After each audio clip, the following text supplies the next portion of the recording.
Olá, estamos de volta com a terceira parte do nosso módulo de aprofundamento de cinética química.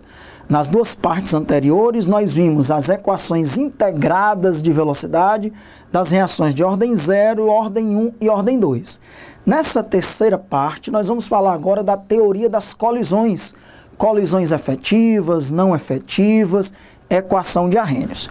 Então, eu comecei aqui mostrando que a maior parte das reações ficam mais rápidas à medida que a temperatura aumenta.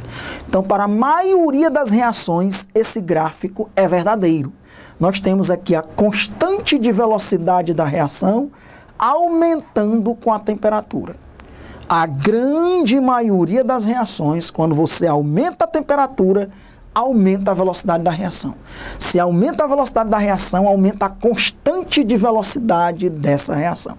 Nós temos aqui a constante de velocidade em função da temperatura, e à medida que a temperatura aumenta, a constante de velocidade dessa reação aumenta, indicando que está aumentando também a velocidade. Não é uma reta o gráfico, é uma curva.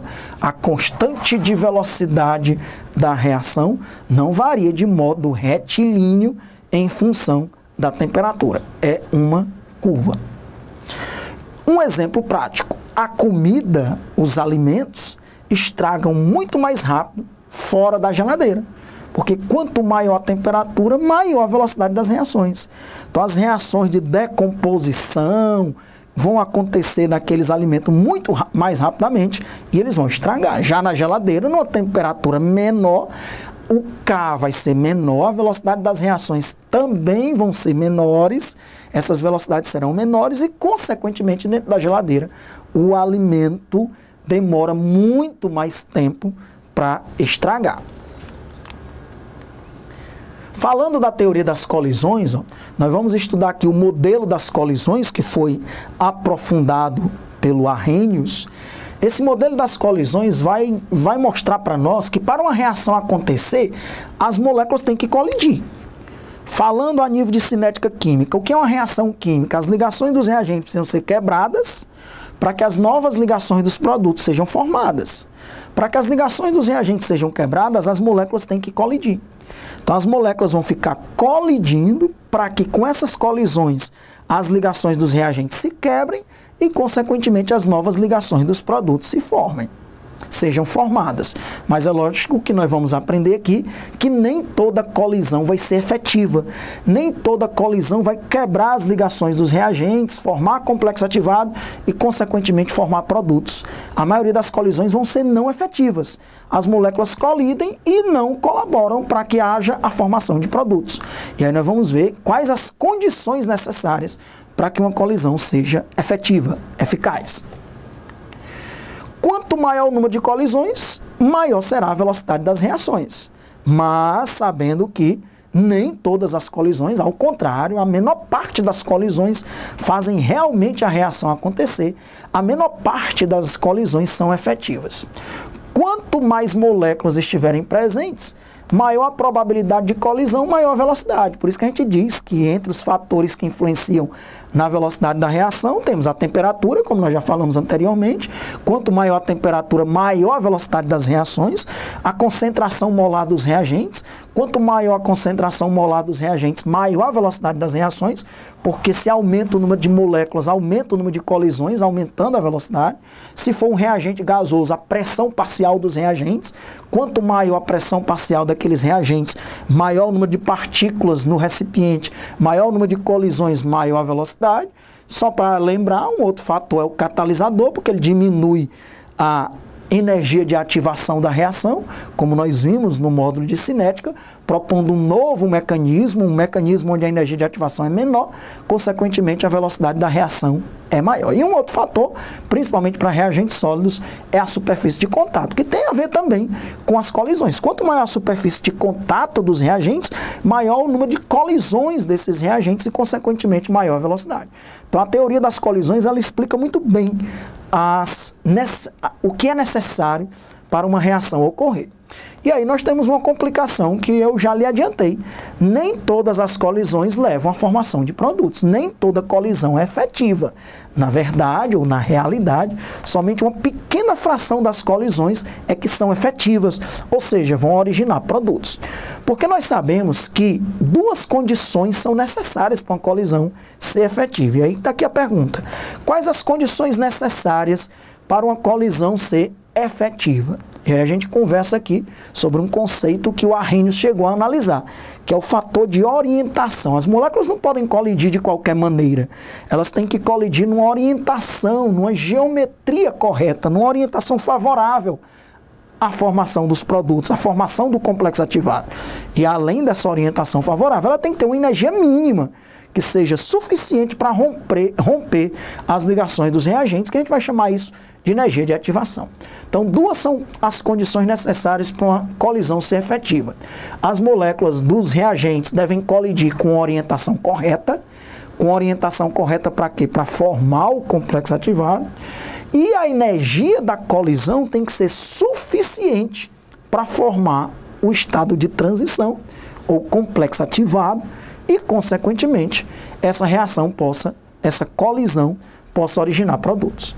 Então, vamos pegar aqui uma reação, o cloro reagindo com o NaOCl, produzindo NO mais Cl2. Logo de cara, a gente vê que essas duas reações, esses dois reagentes, eles têm que colidir de forma que o cloro colida com o cloro. Por quê? Porque tem que se formar Cl2.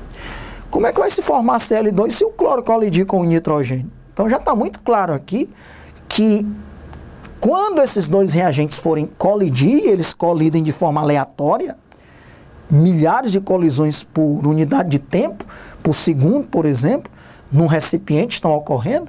Quando você tem uma reação desses dois participantes, a maioria vai estar colidindo numa orientação não favorável, numa orientação que não seja favorável à formação dos produtos.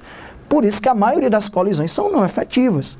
Entre aquelas diversas probabilidades de colisão, quando o cloro colidir com o cloro, aí vai ter condições de formar o Cl2. Vamos mostrar isso a nível de imagens. Então vamos imaginar aqui, o cloro é a bolinha verde, o nitrogênio a bolinha azul, o oxigênio a bolinha vermelha e o cloro a bolinha verde.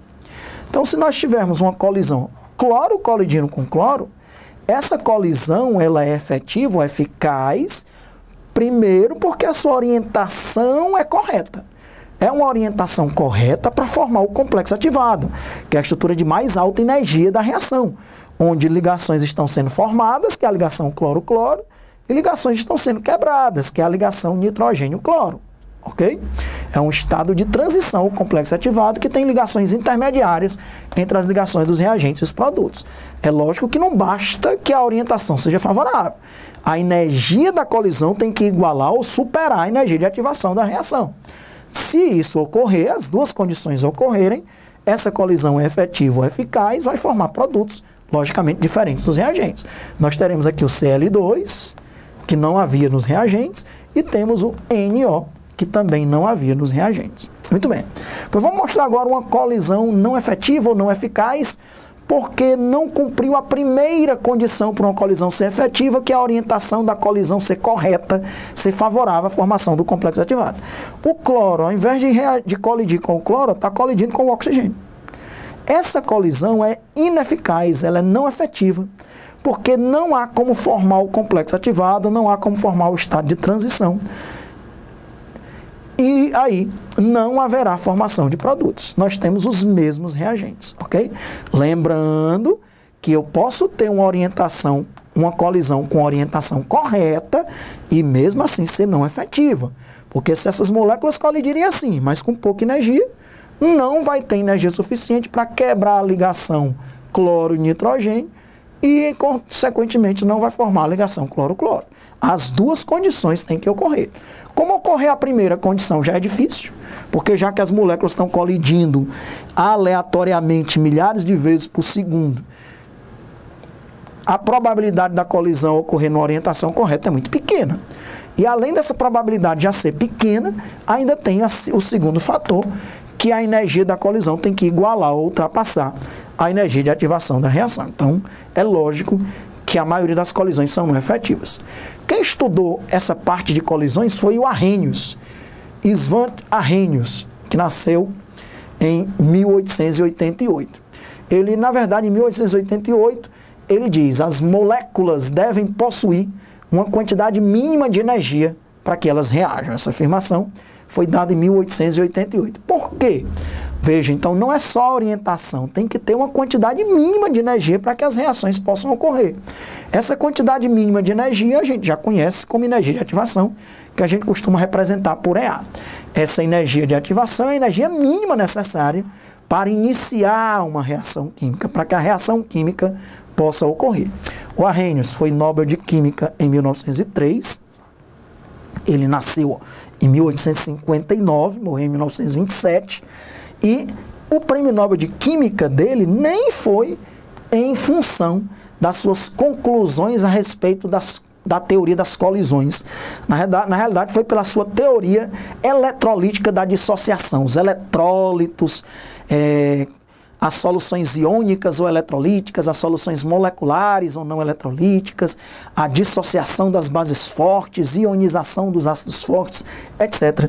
Então, quando ele recebeu o Nobel de Química de 1903, em reconhecimento dos serviços extraordinários concedidos ao avanço da química pela sua teoria eletrolítica da dissociação.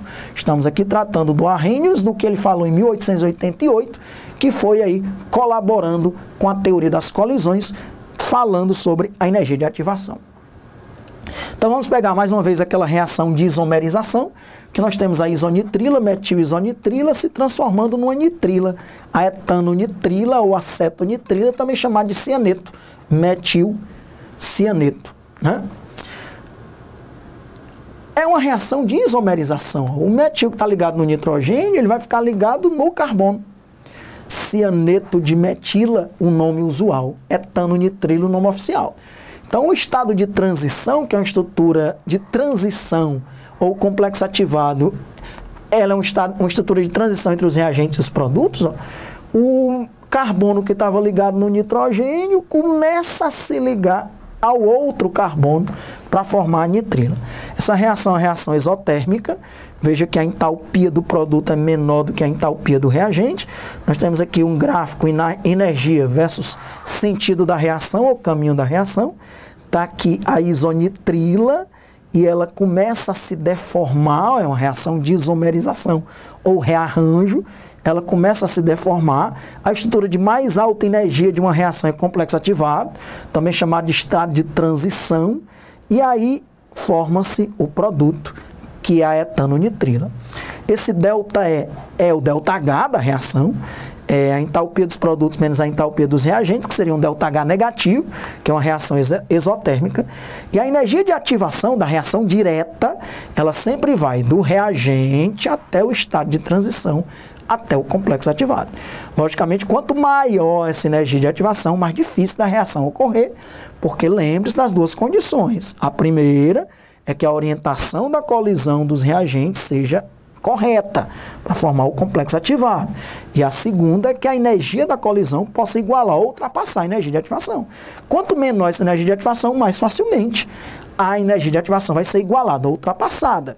Quanto maior essa energia de ativação, mais energia as moléculas vão ter que ter para conseguir igualar ou ultrapassar essa energia de ativação.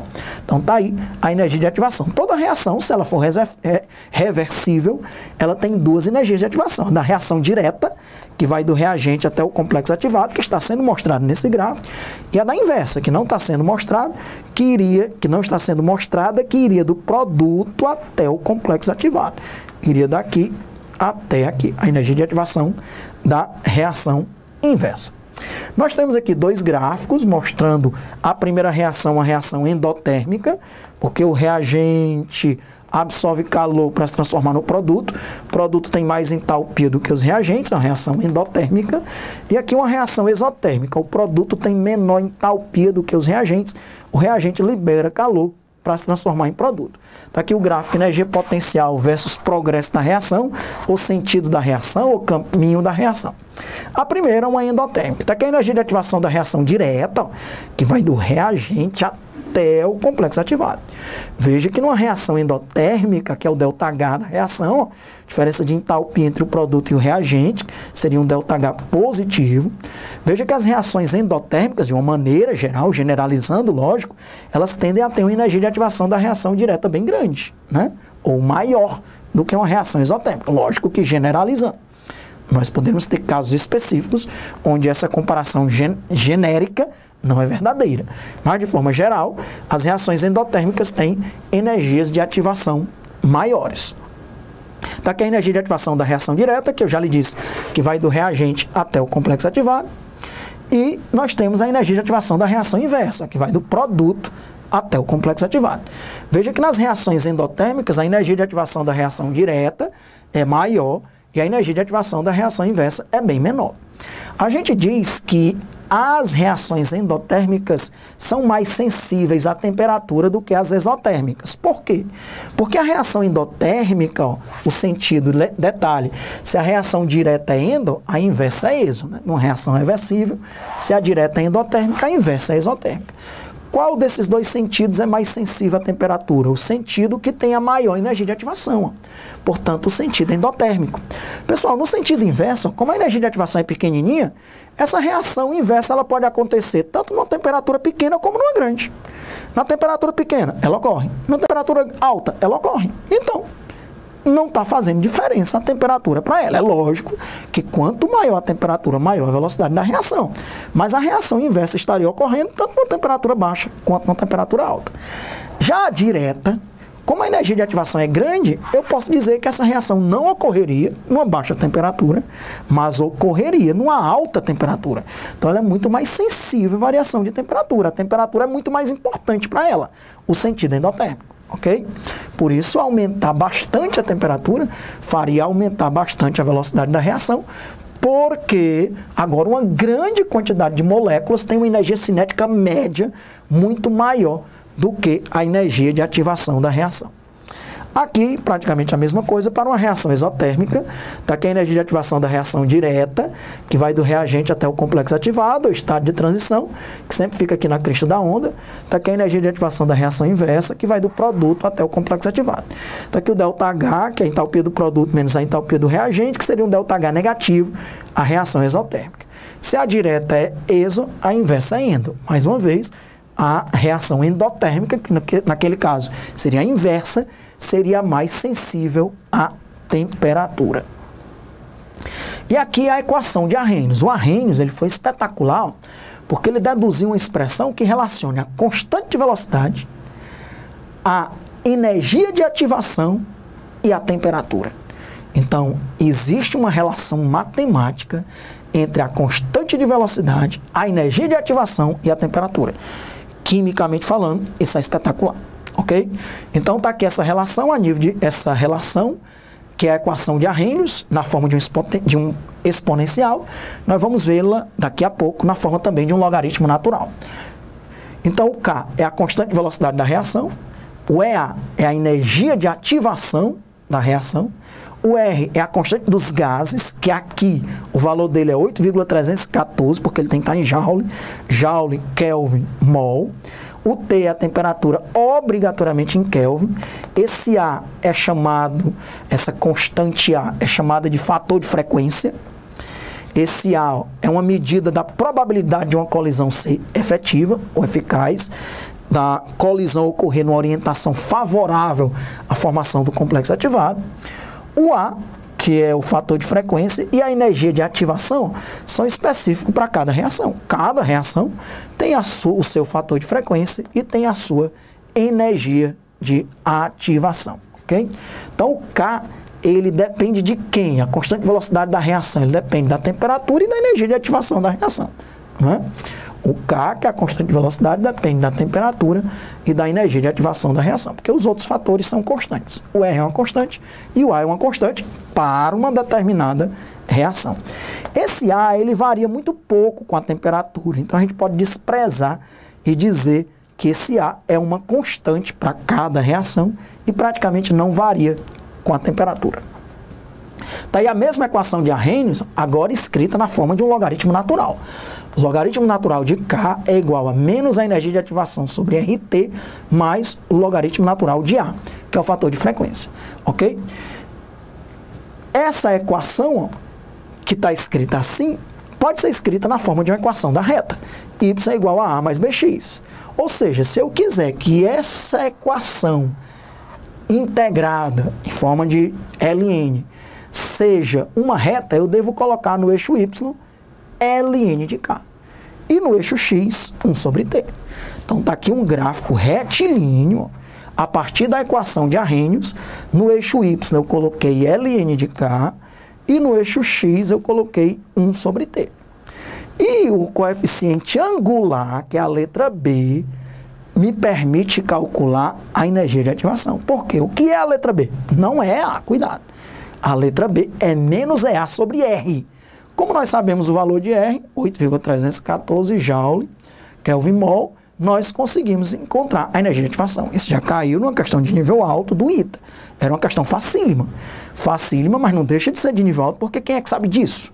Que num gráfico ln de K versus 1 sobre T, se você dividir o cateto oposto sobre o cateto adjacente, você tem condições de calcular a energia de ativação da reação. E cuidado, você não vai calcular direto EA, é EA sobre R. Como na questão tinha o valor do R, você calcula a energia de ativação. É lógico que alunos bem preparados vão saber disso, né? Mas pouquíssima gente que não se prepara adequadamente com esse nível de profundidade teria condições de acertar uma questão dessa. Então, mais uma vez, divide o cateto oposto sobre o cateto adjacente, você calcula o coeficiente angular, que nesse caso é menos EA sobre R. Está aqui agora uma dedução que nós vamos fazer. Eu escrevi a equação de Arrhenius numa temperatura T1, aí ela tem uma constante de velocidade que eu chamei de K1, e numa temperatura T2, que ela tem uma constante de velocidade K2. É lógico que o K varia com a temperatura e com a energia de ativação. Para uma mesma reação, a energia de ativação é constante. Ela também praticamente não varia com a temperatura. Vamos subtrair essas duas reações usando as propriedades de logaritmo. Nós chegaremos a essa equação aqui, ó. ln de K1 menos ln de K2 é igual a EA sobre RT, colocando em evidência 1T2 menos 1T1. Transformando essa subtração numa divisão de logaritmos, eu chego nessa equação aqui que é muito importante. ln de K1 sobre K2 é igual a EA sobre R, 1 sobre T2 menos 1 sobre T1. Alexandre, para que serve? Porque se você tiver a constante de velocidade numa temperatura T1, você consegue encontrar a constante de velocidade numa temperatura T2. O R é uma constante e a energia de ativação é constante, praticamente não varia com a temperatura. Então, tá aí a importância dela. A partir do momento que você tem a constante de velocidade numa temperatura T1, a partir dessa dedução que é proveniente da equação de Arrhenius, você consegue encontrar a constante de velocidade numa temperatura T2. Muito bem, com isso, finalizamos o nosso aprofundamento de cinética química. Foram 3 partes fundamentais. No primeiro vídeo, estudamos tudo em detalhes sobre as equações integradas de velocidade de reações de primeira ordem. No segundo vídeo, ordem 0 e ordem 2, e uma revisão sobre as 3 ordens fundamentais, ordem 0, ordem 1, ordem 2. Falamos de outras ordens, fracionárias, negativas, etc. E no último vídeo falamos sobre a teoria das colisões, na terceira e última parte, teoria das colisões, colisões efetivas, eficazes, equação de Arrhenius, energia de ativação, orientação favorável, tudo o que você precisa para estar preparado a nível de cinética química para resolver questões de qualquer vestibular, incluindo IME-ITA. Um grande abraço, a gente se vê, até a próxima.